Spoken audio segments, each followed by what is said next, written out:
નમસ્કાર. ચાલો આજે આપણે ગુજરાતની TAT સેકન્ડરી 2026 પરીક્ષા વિશેની બધી જ માહિતીને એકદમ સરળ રીતે સમજીએ. સારું, તો આજના આપણા આ વિશ્લેષણમાં આપણે શું જોવાના છીએ? આપણે વાત કરીશું પરીક્ષાની તારીખોની, કોણ આ પરીક્ષા આપી શકે તેની, પરીક્ષાનું માળખું કેવું હશે, સિલેબસ અને ફી શું છે, અને છેલ્લે ફોર્મ ભરવા માટે આગળ શું કરવાનું છે. તો ચાલો શરૂ કરીએ પહેલા વિભાગથી. જે કોઈ ગુજરાતની માધ્યમિક શાળાઓમાં એટલે કે ધોરણ 9 અને 10માં શિક્ષક બનવાનું સપનું જોઈ રહ્યા છે ને, તેમના માટે આ પરીક્ષા સૌથી પહેલી અને સૌથી અગત્યની સીડી છે. આ પરીક્ષા રાજ્ય પરીક્ષા બોર્ડ દ્વારા લેવામાં આવે છે. અહીંયા એક વાત સમજવી ખૂબ જરૂરી છે. આ TAT પરીક્ષા છે ને, એ ફક્ત તમારું વિષયનું જ્ઞાન નથી ચકાસતી. ના, એ પણ જુએ છે કે એક શિક્ષક તરીકે તમારામાં જરૂરી આવડત અને વલણ છે કે નહીં, એટલે કે આ નોલેજ અને સ્કિલ બંનેની કસોટી છે. ચાલો હવે વાત કરીએ સૌથી અગત્યની વસ્તુની, તારીખો. કેલેન્ડરમાં કઈ તારીખો પર ગોળ કુંડાળું કરી દેવાનું છે એ જોઈ લઈએ. જુઓ, આ તારીખો ખૂબ જ મહત્વની છે. ઓનલાઈન અરજી ફેબ્રુઆરીમાં શરૂ થઈને એ જ મહિનામાં પૂરી થઈ જાય છે અને પરીક્ષા એપ્રિલમાં છે. મતલબ કે તૈયારી માટે બહુ લાંબો સમય નથી.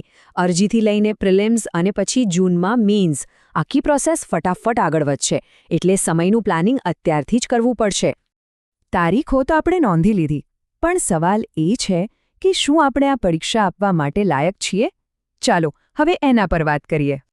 આ પરીક્ષા આપવા માટે તમારી પાસે 2 ડિગ્રી હોવી જરૂરી છે. પહેલી, જે વિષય તમે ભણાવવા માંગો છો એમાં ગ્રેજ્યુએશન એટલે કે સ્નાતકની ડિગ્રી, અને બીજી પ્રોફેશનલ ડિગ્રી એટલે કે BEd. અને હા, એક બહુ સારી વાત એ છે કે જેઓ BEdના છેલ્લા વર્ષમાં અભ્યાસ કરી રહ્યા છે એમને પણ અરજી કરવાની છૂટ છે. તો એમના માટે આ એક સુવર્ણ તક છે. ઓકે, લાયકાતની વાત તો થઈ ગઈ. હવે આવે છે સૌથી મહત્વનો ભાગ, પરીક્ષાનું માળખું. એક્ઝામ કેવી રીતે લેવાશે એ સમજવું તૈયારી માટે ખૂબ જ જરૂરી છે. જુઓ, આ પરીક્ષાના 2 સ્ટેજ છે. પહેલું સ્ટેજ છે પ્રિલિમિનરી પરીક્ષા. આ ઓબ્જેક્ટિવ ટાઈપની હશે, મતલબ કે તમારે 4 વિકલ્પોમાંથી સાચો જવાબ પસંદ કરવાનો છે. અને જો તમે આ પાસ કરો તો જ તમે બીજા સ્ટેજ એટલે કે મેઇન્સ પરીક્ષા આપી શકશો, જે સંપૂર્ણપણે વર્ણનાત્મક એટલે કે લેખિત હશે. હવે પ્રિલિમ્સ પરીક્ષાની વાત કરીએ. આ કુલ 200 માર્ક્સની હશે અને 2 ભાગમાં વહેંચાયેલી છે. પહેલા 100 માર્ક્સમાં જનરલ નોલેજ, કરંટ અફેર્સ, તાર્કિક કસોટી અને ગુજરાતી અંગ્રેજી વ્યાકરણ જેવું બધું આવશે. અને બીજા 100 માર્ક્સ તમારા પોતાના વિષયના હશે, જેમાં ધોરણ 9, 10નું કન્ટેન્ટ અને ભણાવવાની પદ્ધતિઓ વિશે પૂછાશે.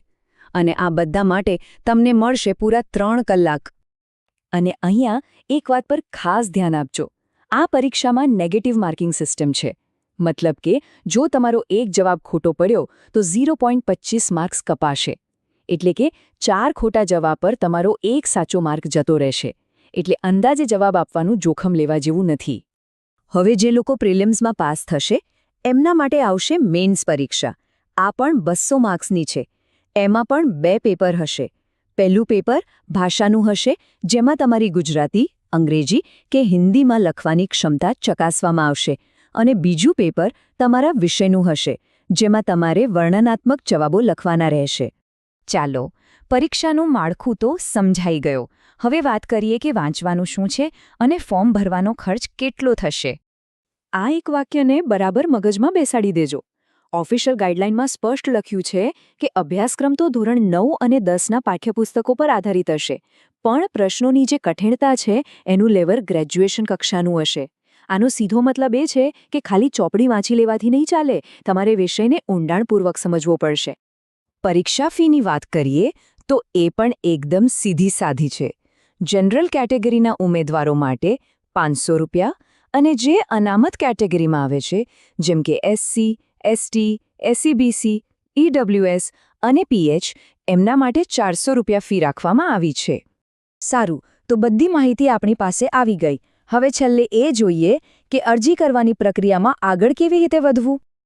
ઘણીવાર એવું બને છે કે આપણને બધી માહિતી તો હોય, પણ ઓનલાઈન ફોર્મ ભરવામાં ક્યાંક ને ક્યાંક ગૂંચવણ થઈ છે. ટેકનિકલ બાબતોમાં ભૂલ થવાનો ડર રહે છે, ખરું ને? તો જો તમને પણ ફોર્મ ભરવામાં કોઈ મદદની જરૂર હોય અથવા ફોર્મને લગતી કોઈ માહિતી જોઈતી હોય તો એના માટે એક સરસ વ્યવસ્થા છે. તમે મા કૃપા કોમ્પ્યુટરનો સંપર્ક કરી શકો છો.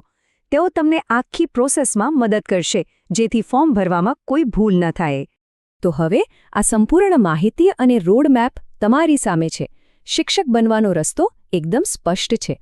હવે બસ એક જ સવાલ બાકી રહે છે, જે દરેક ઉમેદવારે પોતાની જાતને પૂછવાનો છે: શું તેઓ ગુજરાતના આવનારા ભવિષ્યને, આપણા વિદ્યાર્થીઓને ઘડવા માટે ખરેખર તૈયાર છે?